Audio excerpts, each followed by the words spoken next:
Well, hi everyone, and greetings from Northern Michigan. This is Bob the Science Guy. You know, I'm getting ready to make a couple of videos today, but before I do that, I wanted to clean up a live stream that I did the other day. We had quite a few guests, and we all reviewed scientists versus flat earthers.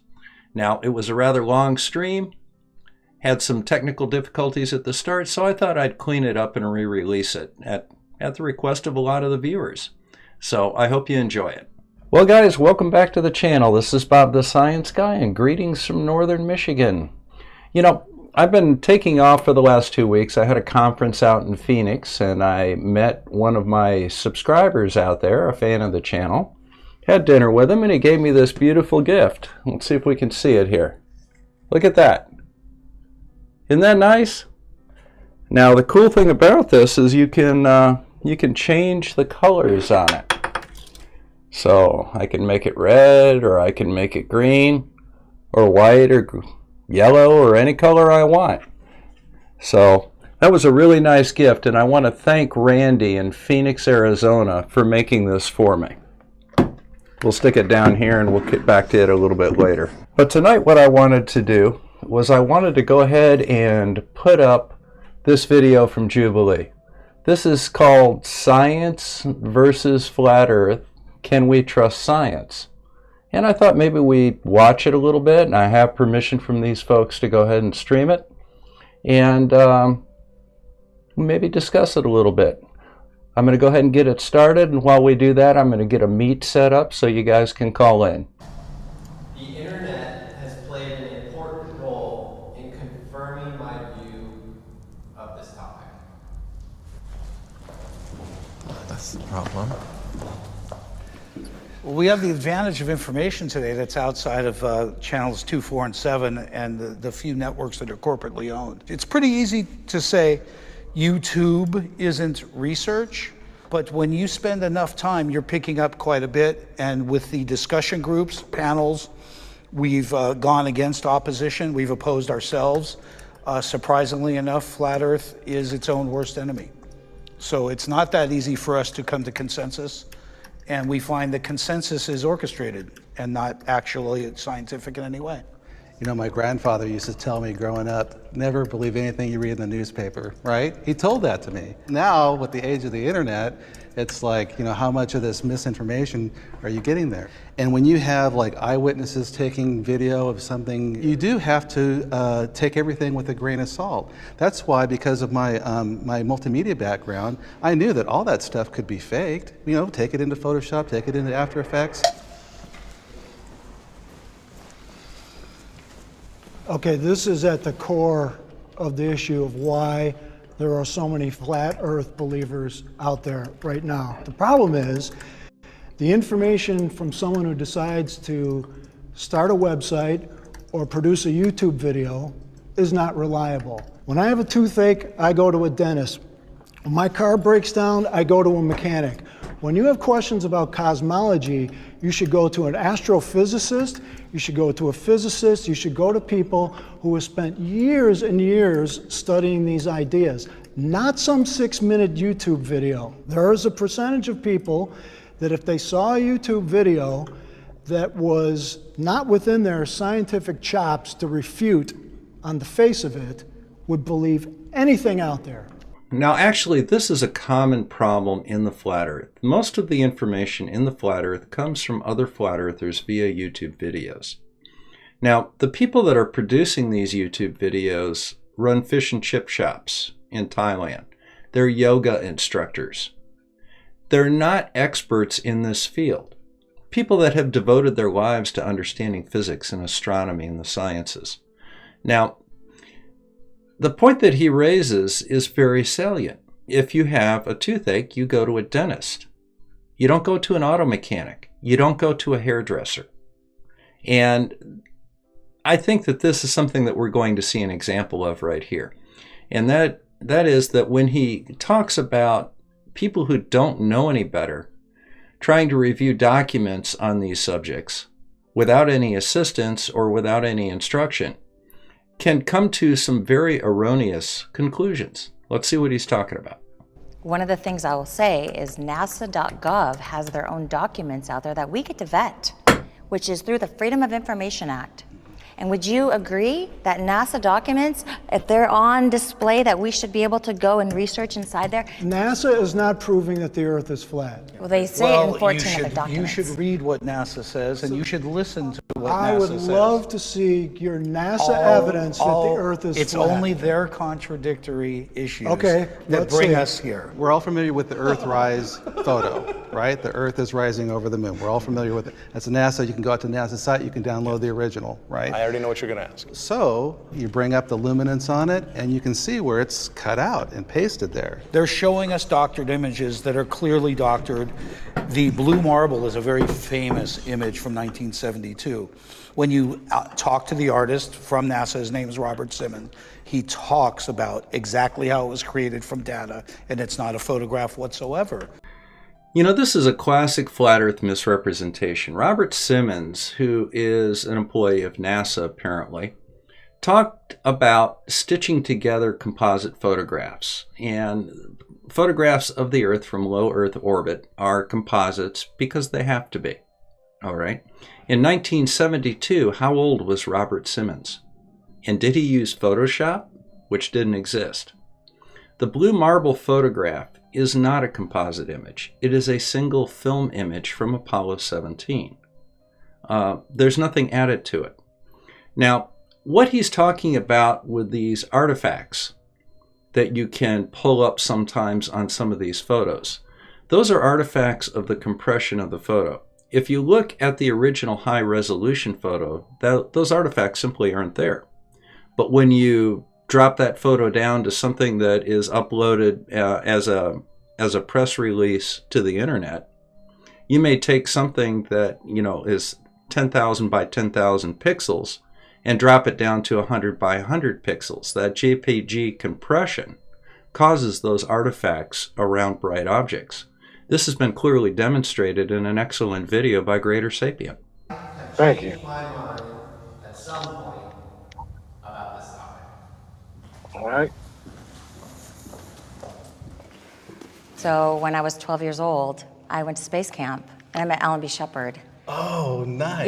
Yep, and I wanted to be an astronaut, and I wanted to be the first woman to walk the moon. Oh. So for me, I'm a glober. I went into this completely wanting it to be true. And my husband told me, you know, he saw this thing about the fake moon landing. And I was like, you're absolutely crazy. There's no way that the moon landings are fake. And then in 2010, my husband was killed. And so I never really developed that until around 2014 when Flat Earth kind of came back up. And that little voice inside my head said, remember the fake moon landings? Remember when that was brought to my attention? And then I started really critically analyzing that. And I would say, you know, just looking at that evidence, if they can lie about the moon landings, they can certainly lie about pictures and satellites and other things. And so, You know, here's something that absolutely amazes me about Shelley. Now, Shelley, as you know, is one of the JM Truth people that's trying to put out this documentary that we all seem to be having a great deal of fun with. This is a woman who is a graduate of the U.S. Military Academy at West Point, which is an engineering school. Do you have any doubt in your mind that she does not understand that the Earth is a sphere? Now, the sad thing about it is that, you know, her husband talked to her about, you know, fake moon landings, which is another absurdity. And then, unfortunately, apparently he was killed. And I think she's kind of still trying to hold on to something from him by holding on to his little fake moon landing thing. I don't know. I'm not a psychologist. I'm an internist. But this kind of strikes me as a little fishy and a little secondary gain type stuff, because you know darn well if she was an officer in the Army, she damn well knows the Earth is round. Exactly. So, yeah, I mean, what do you guys think? I 100% think that as well. I actually saw this episode a couple of weeks back, or a week back, or something like that. And I'm like, she's an engineer, but she... Oh my! I can't really explain how I'm thinking, because she has enough education, even if you don't have that education, you can go out and do field research yourself. And she has not even tried that. She, like what they were saying earlier, a couple of questions back, got all of their information off of YouTube videos, which is ridiculous. Anyone can put up a YouTube video. Well, and apparently anybody does, Yeah. which is why we have flat Earth and young creationism and fake moon landings. But let's, Blue, did you have anything to add, or do you want to go back to the video here? I like we can go back to the video. I'll just say that I don't think it's quite possible that anyone could make it through the U.S. Military Academy and now hold the belief that the Earth is flat. That's just ridiculous. Yeah, it is. Yes. All right. I started going down that rabbit hole of studying, so that was my influence from How my many husband. lies does it take to make a liar, right? And being ridiculed for being inquisitive is pretty tough on us. I wouldn't say that I've changed my mind because my mind isn't set. NASA is solely designed to change my mind. It is, from its inception, from its discovery, has been a television program. It's been a space program to sell us on something that they've yet to actually show us.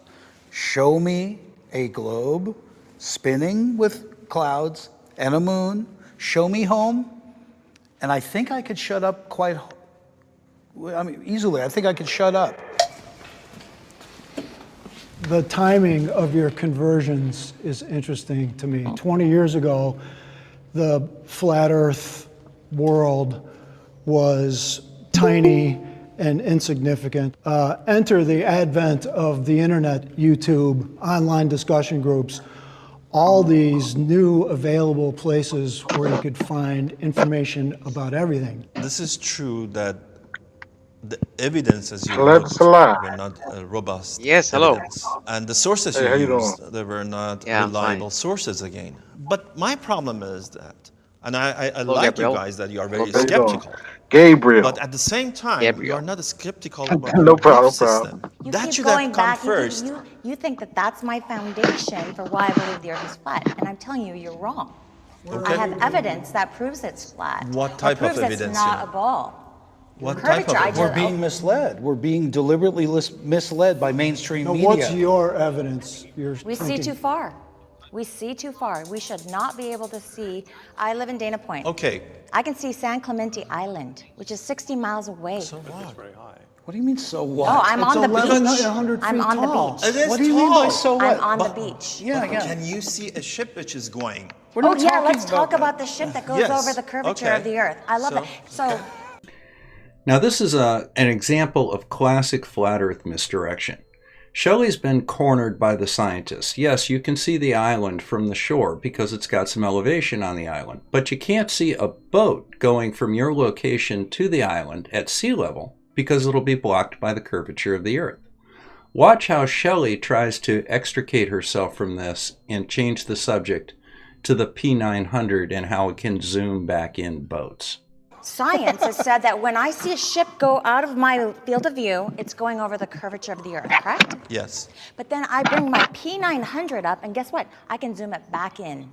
So is it going over the curvature of the Earth or not? Absolutely. Oh, not all the No, you time? can't. Not all the time? No, you don't see all the ship. The bottom part of the ship. Yeah. If the Earth were truly flat, there would be really hardly any limit. You would be able Flat to Earth stand is at the go-to top of the camera. Empire State Building and look towards Chicago, a mere 1,000 miles away, and see the lights of Chicago at I night. blame No, Nikon because for all this atmospheric bullshit. disturbance. Very thick. I've been Water into alone. astronomy since I was 10. It's faulty logic. It's completely faulty logic. Let's reset, and then I have a more interesting. Okay.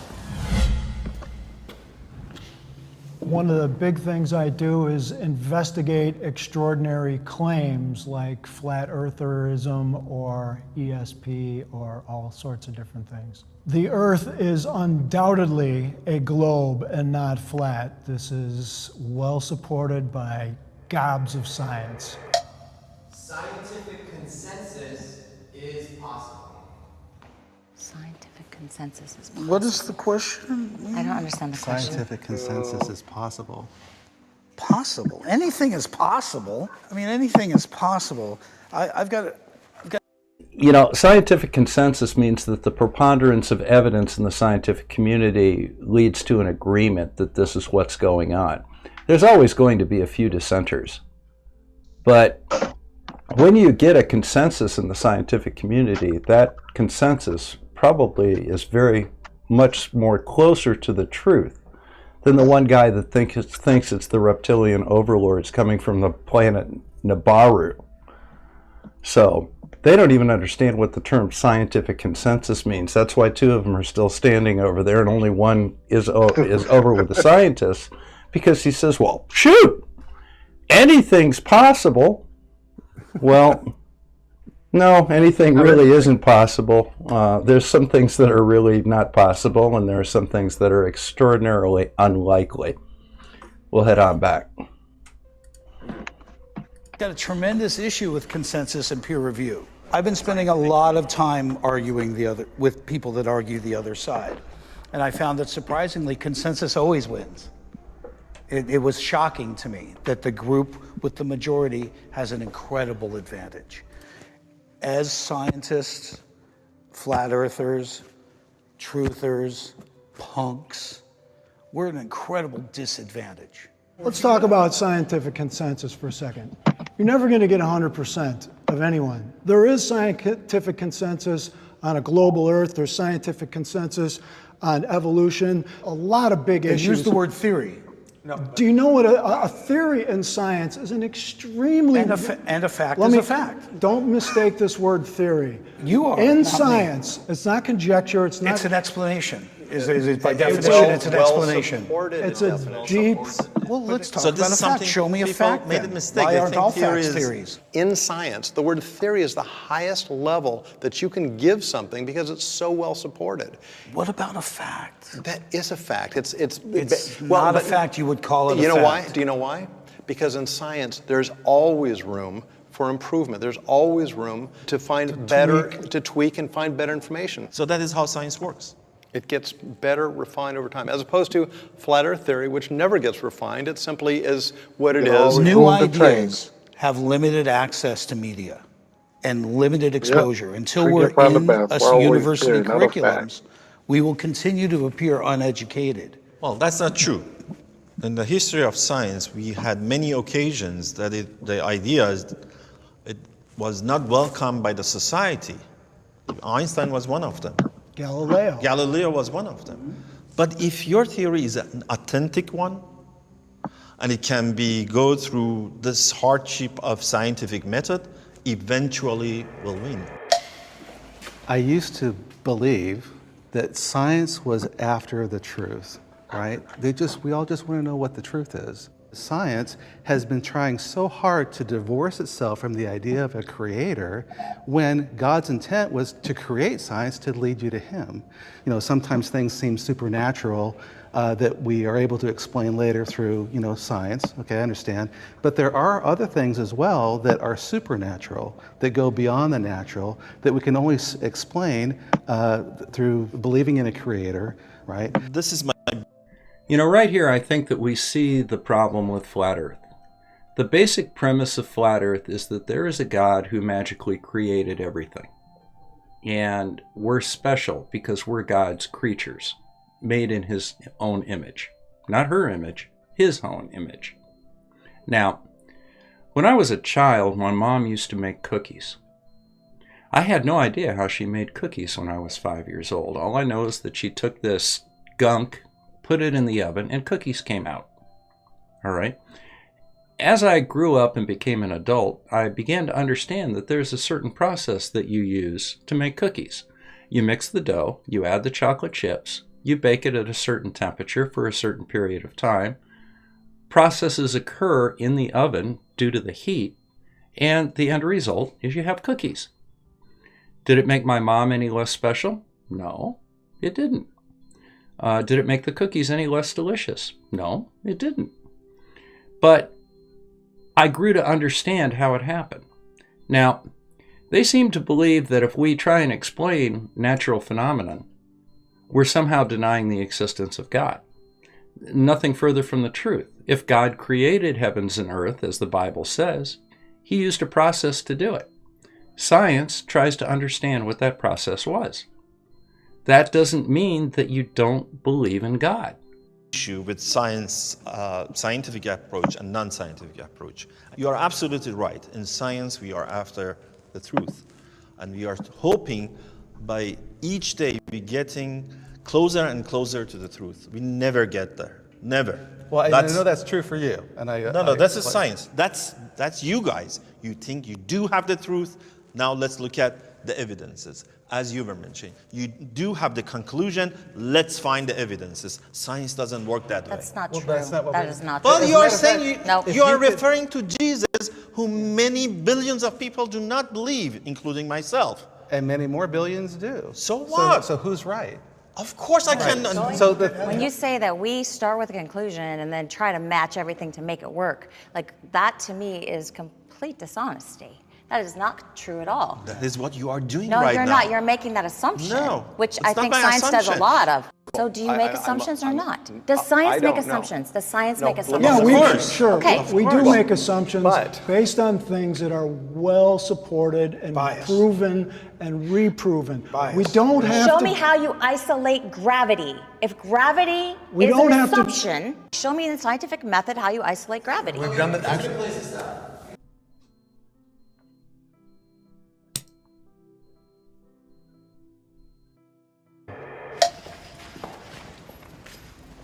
The private does not know what the general is doing. There's compartmentalization happening all the time. Of course. So it wouldn't be that far-fetched. Has the government ever lied to us is really the question at stake. We all agree on that. Yeah, but now we, Common ground. now we have NASA.gov, right? And absolutely, they're not lying about anything. They're completely transparent. Everything is true. You know, this, of course, is a straw man argument. Simply because the government in general is not always 100% forthcoming with us doesn't infer or require by necessity that everything that they say is incorrect. Simply because NASA is a governmental agency, a .gov, that does science, doesn't mean that simply by being a governmental agency, they are by definition lying to us. You know, this argument is absurd, and as a graduate of the U.S. Military Academy, she was a .gov at one time as well, and by her own logic, we should therefore disbelieve everything that comes out of her mouth. It's just not true. It's a fallacious argument, an absurd and childish argument.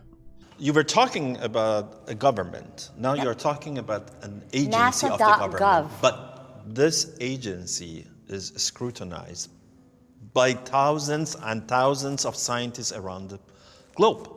You are dealing with smart people, believe me. You are dealing with smart people. I don't deny that. So it is very hard to do that. Once or twice, maybe. Not for the all time. Well, guys, this was a very long live chat over 2.5 hours. We'll probably go over it for the next couple of days because there are so many subjects on this that I really want to touch upon. Tomorrow, we're going to the moon landings, in fact. So if you have a moment, hit that little like and subscribe button down in the lower right corner. Make sure you check out my website and Patreon if you're so inclined. And I'll see you again tomorrow. This is Bob the Science Guy signing out from Northern Michigan.